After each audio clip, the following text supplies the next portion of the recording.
Hello friends, today we will learn about family relationship name.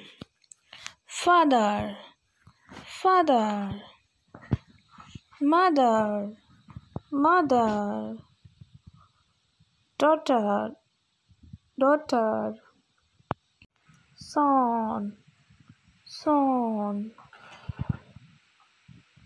sister, sister, brother, brother, brother, uncle, uncle, uncle, aunt, aunt, aunt, husband, husband, husband, wife, wife, wife, grandfather, grandfather, grandfather, grandmother, grandmother, grandmother, father-in-law, father-in-law, father-in-law, mother-in-law, mother-in-law, mother-in-law, sister-in-law, sister-in-law, son-in-law, son-in-law,